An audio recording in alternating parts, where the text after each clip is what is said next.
seruan 25 Agustus. Gak ada yang tahu punya siapa, oleh siapa, persisnya di mana, jam berapa. Cuman bubarkan DPR 25 Agustus. Jarah toko Cina, jangan yang pribumi. Gitu.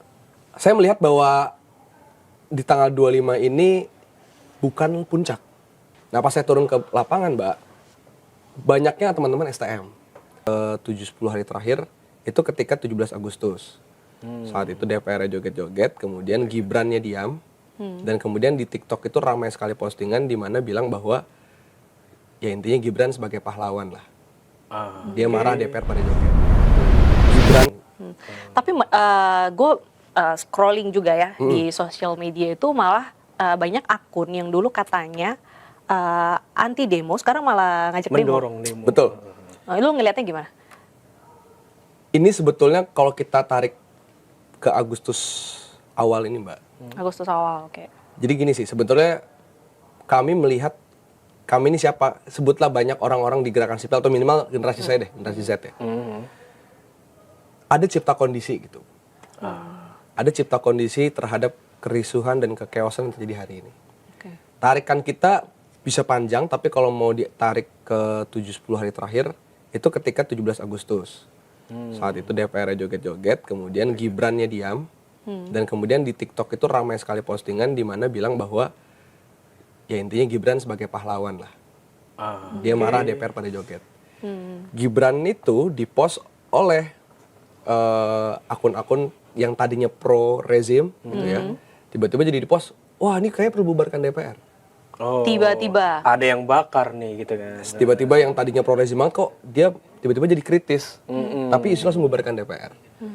Nggak lama Mbak, di TikTok, karena saya mungkin aktif di TikTok banget gitu ya. Nggak lama di TikTok, wah itu timeline full seruan 25 Agustus. Nggak ada yang tahu punya siapa, oleh siapa, persisnya di mana, jam berapa. Cuman bubarkan DPR 25 Agustus. Makanya ketika saya datang hari pertama Mbak, itu nggak ada yang datang selain saya cuma berlima kan datang, teman-teman kampus lah. Datang. Itu belum ada BEM-BEM gitu, belum ada Nggak ada, dan jangan kan BEM saya aja kontak beberapa teman-teman senior. Ngapain itu nggak mencurigakan? Saya bilang, ya udahlah saya pengen coba bersolidaritas aja ngeliat. Tapi rame. Nah pas saya turun ke lapangan Mbak, banyaknya teman-teman STM. Iya. Jadi full itu dari jam 2 siang perang mercon melawan perang gas air mata aja. Biasanya itu kalau aksi normal, ya itu jam 6 sore lah baru keluar gas air mata. Tapi ini udah jam 2 siang. Oh iya. Dan saya pun ngobrol sama teman STM. Saya ngobrol. Saya melihat bahwa di tanggal 25 ini bukan puncak. Saya sangat membaca itu, Pak. Baru kemudian bergeser tanggal 28 Agustus ketika Partai Buruh menyadakan aksi siangnya, sorenya diikutin STM lagi. Dan di situ ojol ikutan turun, tapi mungkin nggak banyak. Barulah ketika almarhum Afan dilindas. Itu punyanya Itu gongnya 29 ini banget ya. menjadi aksi yang sangat besar dan kita semua diprediksi itu. Makanya 29 ada aksi di Kuitang, Makobrimob, Polda Metro Jaya, Mabes Polri, Istana dan Senayan. Dan itu, kalau saya gini sih Mbak sebenarnya, saya tuh percaya bahwa gerakan apapun di dunia ya, gerakan sipil, gerakan mahasiswa, gerakan rakyat, pasti ada dark rider. Pasti, nggak ada yang nggak ada dark rider, penunggang gelap. Tapi pertanyaannya adalah tinggal bagaimana kita mengfilter supaya mereka nggak mengambil alih.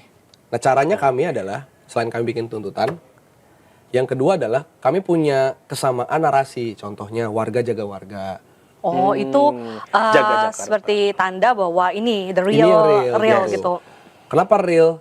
Ya gerakan itu milik semua orang memang, nggak ada cap yang ini real yang ini enggak. Tapi yang sesuai dengan amanat konstitusi, cita-cita bangsa, itu yang kita perjuangin Mbak. Contoh saya bilang di berbagai media sosial. Musuh kita itu bukan perbedaan suku, ras, dan agama. Betul. Musuh kita itu bukan fasilitas umum. Musuh kita itu kekuasaan yang arogan dan berkhianat kepada rakyatnya sendiri gitu Mbak. Jadi ketika ada provokasi yang memang kami tahu ini bukan dari masa aksi, di TikTok, gitu, komen-komennya, jarah toko Cina, jangan yang pribumi. Gitu. Terus misalnya ada lagi bakar halte segala macam. Kita tahu itu bukan masa aksi. Nyeramin banget itu provokasi. Makanya kita bilang ke warga sipil yang, tapi kan nggak semua warga sipil diberikan bekal untuk kritis ya. Karena mungkin mereka sibuk dengan pekerjaannya dan sebagainya. Ada yang juga yang mungkin gampang tersulung. Makanya kami memberikan satu statement bahwa guys jangan kesulut karena musuh kita bukan perbedaan suku ras agama dan fasilitas umum, tapi yang kekuasaan yang kita perlu tuntut nih, keadilan dan kesenjangan yang hari ini terjadi ya perlu kita hapuskan gitu.